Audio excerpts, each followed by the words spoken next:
Mas bom, dando continuidade aqui no nosso curso de eletromagnetismo, vamos comentar agora, né, sobre a classe de materiais que a gente vai trabalhar, ok? Até então, né, eu introduzi para vocês a noção de polarização, qual que é o campo, né, o potencial eletrostático que um corpo polarizado produz. Definimos o deslocamento elétrico, né, que vai ser o campo auxiliar que a gente vai utilizar para poder determinar os campos elétricos em meios materiais, né, tudo. Só que tudo que a gente falou até agora, né, e eu acho que deve ter ficado claro isso para vocês, inclusive eu comentei isso bem no iniciozinho dessa quarta aula, é que desde o início tudo que a gente falou não levava em conta qual era a origem da polarização do material.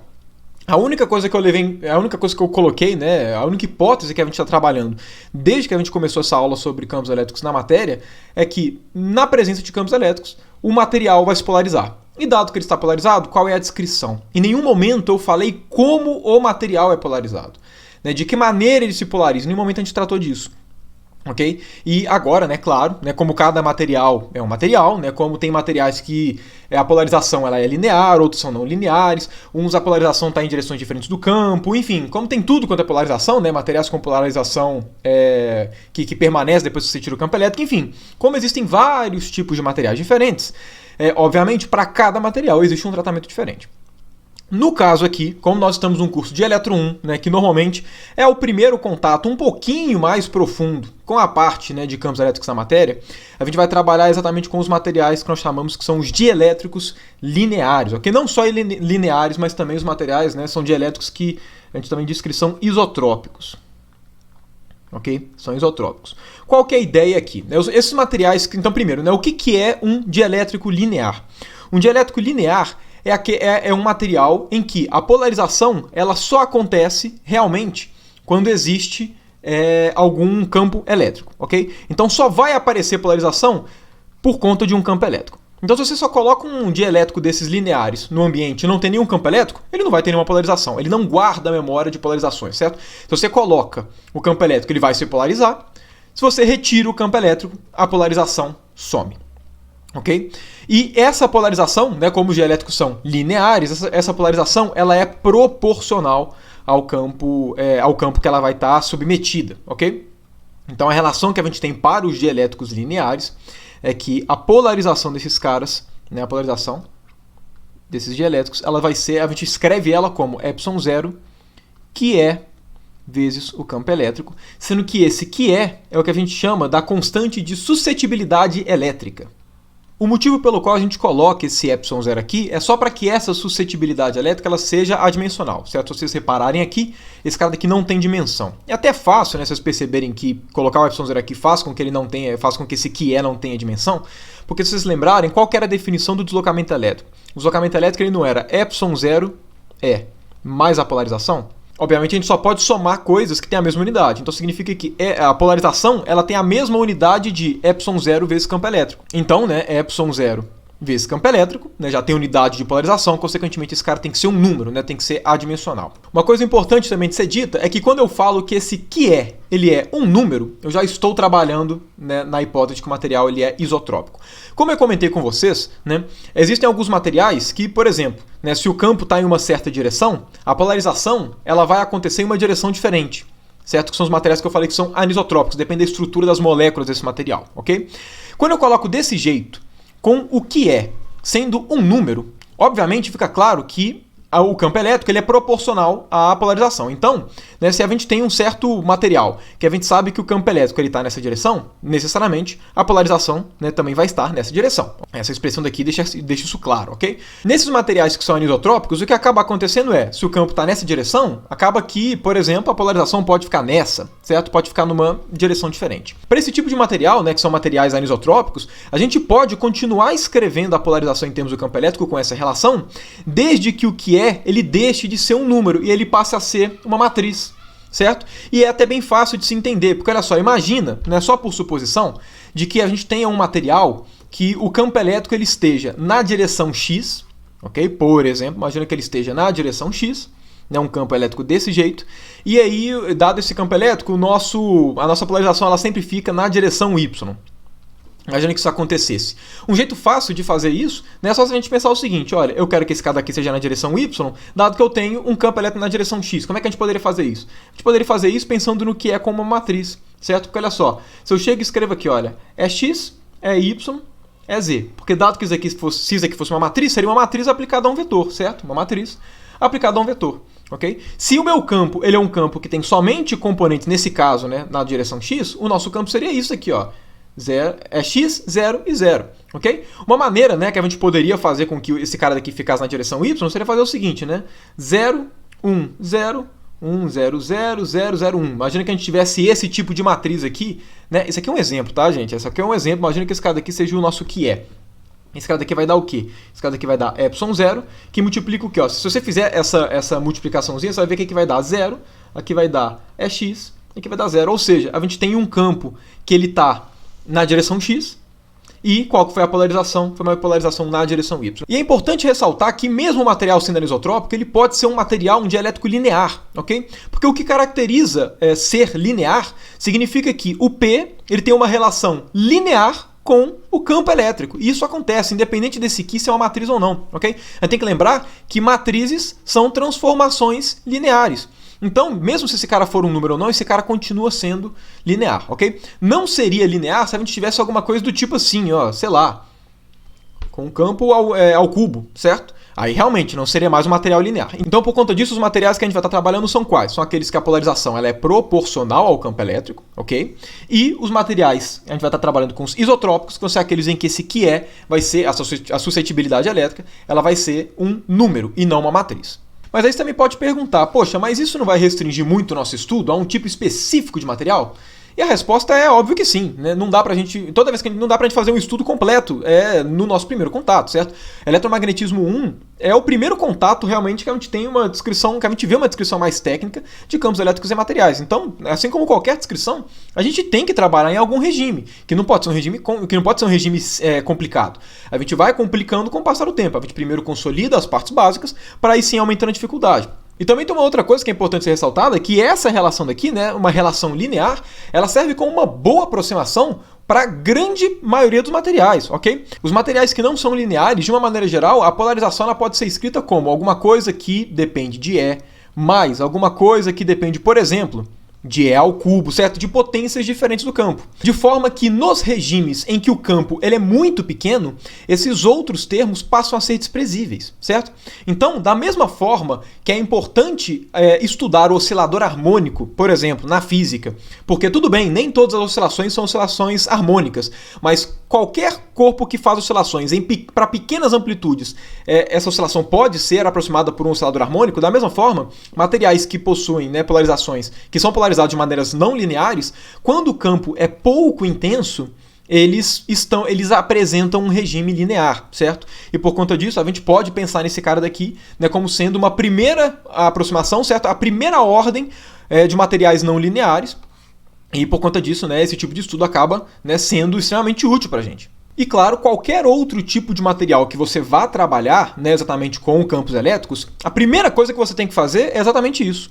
Como é que a polarização do corpo responde ao campo elétrico, certo? Essa é uma informação importantíssima, certo? Você precisa saber como o corpo responde. Esse é o ponto de partida. Não dá para você fazer uma descrição geral sem levar em conta a característica do corpo. Então esse tipo de informação, ele é um tipo de informação que você tem que ter a priori, certo? Porque, claro, cada descrição para cada tipo de material é diferente. Então, bom, como eu comentei com vocês, né, que se tratando de eletrostática em meios materiais, as relações, né, as equações que a gente vai trabalhar vão ser divergente de D é igual a ρL e rotacional de E é igual a zero, dado que são essas equações, e a gente vai trabalhar exatamente com materiais com dielétricos lineares e isotrópicos, que são aqueles que obedecem essa relação, o que a gente tem que fazer então? Bom, a gente tem que saber, né, quanto é que vai ser o nosso deslocamento elétrico em termos do campo elétrico, obviamente, certo? Afinal de contas, não tem nenhum sentido a gente introduzir o deslocamento elétrico se a gente não conseguir fazer uma relação entre o deslocamento elétrico e o campo elétrico, né? O deslocamento elétrico, como eu comentei, ele é um campo auxiliar que vai nos auxiliar, né, exatamente a calcular o campo elétrico em situações que envolvam meios materiais, né? Então, obviamente, a gente precisa saber qual que é a relação entre D e E, e essa relação a gente consegue falar a partir do momento que a gente sabe como é o tipo de polarização desse material, ok? Bom, a gente sabe, né, a gente viu que o nosso D ele é definido como ε0, né, multiplicado pelo campo mais a polarização, ok? De forma que, né, dado esse tipo de polarização, a gente consegue escrever o nosso deslocamento elétrico como sendo ε0, que multiplica 1 mais que é vezes o nosso campo elétrico. Esse cara todo aqui, a gente vai dar o nome de epsilon, que é exatamente o que a gente vai chamar da permissividade elétrica do meio. Da mesma forma que a gente chamou o ε0 de constante de permissividade elétrica do vácuo, né? Esse cara daqui, esse epsilon, que é basicamente, né, uma correção do ε0 por um fator que depende das características do material, certo? É o que a gente chama de permissividade elétrica do material, né? Permissividade elétrica do meio que a gente está levando em questão. E, né, além disso, esse cara daqui, 1 mais que é, também recebe um outro nome, certo? Esse cara daqui pode ser escrito como epsilon dividido por ε0, que pode ser escrito de duas formas, né? Tem dois símbolos na literatura. Um deles é εr, que é a permissividade elétrica relativa do meio, e o nome relativa, né, é claro, porque tá pegando exatamente a permissividade elétrica em relação ao do vácuo, certo? Porém, é muito comum também você encontrar esse cara escrito como K, que é a chamada constante dielétrica do meio. Se você se lembrar, né, toda vez que a gente coloca um certo dielétrico dentro, né, no meio de um capacitor, entre as placas de um capacitor, a gente muda a capacitância dele por um fator K, que é exatamente isso que a gente chama de constante dielétrica. Se você não se recorda disso, né, na terceira aula desse curso que eu abordei sobre capacitores, eu cheguei a fazer esse comentário, ok? E nessa aula 4, que é de campos elétricos em meios materiais, eu inclusive vou resolver um exemplo mostrando exatamente, né, que com essa descrição que a gente está falando, né, com dielétricos lineares, né, que é exatamente a hipótese que a gente coloca quando vai trabalhar com dielétricos e capacitores, certo? A gente cita, sempre é citado que esse comportamento da capacitância mudar por um fator K é para dielétricos lineares. Eu, inclusive, vou resolver um exemplo aqui mostrando para vocês como é que esse tipo de relação faz aparecer naturalmente que a capacitância vai mudar por um fator C, ok? Eu vou mostrar isso para vocês, vai ser bem direto tudo, e é bom que, enfim, a gente justifica exatamente essa parte do aprendizado de capacitores que normalmente não é justificado, certo? Só é justificado em eletro 1. Por conta disso, né, nesse nosso contexto aqui de dielétricos lineares, quais que vão ser os problemas que a gente vai resolver? Os problemas que a gente vai resolver são exatamente esse cara daqui, certo? Esse conjunto de equações, sendo que a gente tem aqui junto que o nosso D, ele pode ser visto como um εE, ok? Então, a partir do momento que a gente consegue determinar D, né, se o nosso problema tiver simetria o suficiente, né, para poder determinar o D, enfim, a gente consegue, a partir de uma renomeação de constantes, né, descobrir o E, afinal de contas, nesse regime aqui de elétricos lineares, eles são proporcionais. E a gente também consegue pegar uma outra relação bem interessante exatamente para esses dielétricos lineares, né, que é o seguinte, um dos motivos que a gente definiu o deslocamento elétrico foi para quê? Foi exatamente para que aqui ficasse em termos somente do ρL, né? Para que na nossa lei de Gauss não tivesse exatamente as densidades de polarização. E o motivo para isso, né, como eu comentei com vocês, é exatamente pelo fato de que as densidades de carga e de polarização, elas dependem da polarização, ok? Agora, se a gente está nesse contexto de dielétricos lineares, a gente sabe que a polarização está relacionada com o campo elétrico. Então significa que a gente pode escrever agora esse cara em termos do campo elétrico. Isso pode trazer alguma informação legal pra gente, alguma informação nova, ok? Se a gente leva em conta que a gente está trabalhando nesse regime de dielétricos lineares isotrópicos, como é que ficaria a densidade de carga de polarização? Bom, esse cara daqui vai ficar o quê? Vai ficar menos ε0, que é divergente de E, ok? Agora, divergente de E, a gente sabe quanto vale divergente de E, certo? Divergente de E vale o quê? Vale ρ sobre ε0. Mas que ρ é esse? É exatamente um ρL mais um ρp, ok? Tudo esse cara dividido por ε0. Agora, olha só que maravilha. Qual que é a relação que a gente acabou de obter? Ó, primeiro, esse ε0 vai cortar com esse ε0, certo? E a relação que a gente está obtendo é o que? Olha, ρp é igual a menos que é, que multiplica ρl mais ρp. Ou seja, a gente consegue isolar o ρp. A partir daqui, a gente chega que o nosso ρp ele vale o quê? Ele vale menos que é dividido por 1 mais que é ρl, ok? Que eu vou até deixar aqui escrito, ok? Vou até colocar aqui do lado, para ser uma das informações a mais, né, que a gente tira, né? ρp é igual a menos que é dividido por 1 mais que é ρl. E perceba como é que essa relação é extremamente importante para a gente. Certo? E aí, por conta disso, né, claro, toda vez que a gente tiver alguma questão, né, em meios materiais, com dielétricos lineares isotrópicos, olha só, com esse conjuntinho daqui, eu imagino que todo mundo olhando, né, batendo o olho nesse conjuntinho aqui de informações, né, todo mundo já deve perceber que agora a gente vai conseguir resolver facilmente os nossos problemas. Isso porque uma das dificuldades que a gente tinha era exatamente o fato de que a gente não sabia o Rho-P de antemão, né? A gente queria escrever uma relação em termos de Rho-L, exatamente porque Rho-L é exatamente a densidade, né, de cargas livres, que é exatamente a densidade que a gente tem controle, que a gente coloca no material. Agora, olha só, o fato da gente estar trabalhando com um tipo específico de material, que a gente consegue colocar qual é o tipo de material que a gente está falando, perceba que esse tipo de informação retorna para a gente que o Rho-P depende do Rho-L. Certo? E como o Rho-L a gente tem, né, a gente consegue manipular, percebam que o que essa expressão está falando pra gente é uma forma de saber o Rho-P antes de saber qual é a polarização, porque o Rho-P depende do Rho-L. Claro, esse tipo de relação aqui, né, esse tipo de relação que a gente obteve, só vale para meios lineares isotrópicos. Afinal de contas, a gente usou essa relação aqui, certo? Se por algum acaso, né, por exemplo, o meio fosse linear, mas não fosse isotrópico, o nosso que ele seria uma matriz. E aí, por conta disso, eu não poderia fatorar ele aqui, certo? Eu teria que fazer divergente do que é uma matriz aplicada ao campo elétrico. Então não sairia essa relação exatamente. Até porque essa expressão nem faria sentido, certo? O que seria uma matriz dividido por uma matriz, certo? Enfim, isso não está bem definido aqui.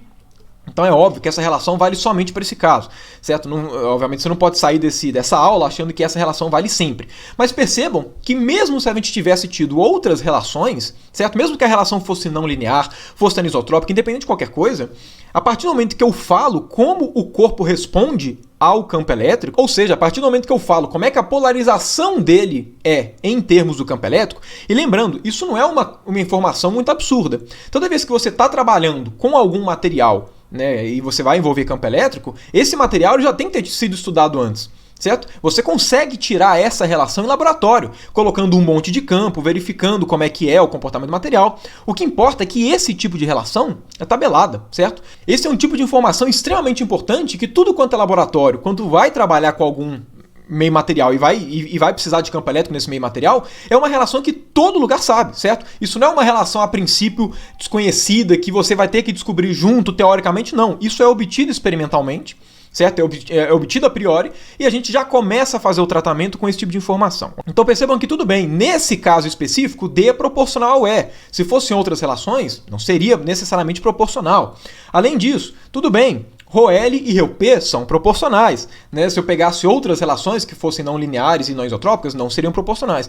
Mas percebam que por essa metodologia daqui que a gente usou, certo? A partir da definição do D e a partir da definição do Rho-P, a partir do momento que a gente tem essa relação, a partir do momento que a gente sabe como um corpo responde ao campo elétrico, mesmo sem saber qual é o campo elétrico, perceba que nessa relação eu não sei qual é o campo elétrico. Eu só sei que o corpo, o material que eu estou trabalhando, ele responde de maneira linear e isotrópica, ok?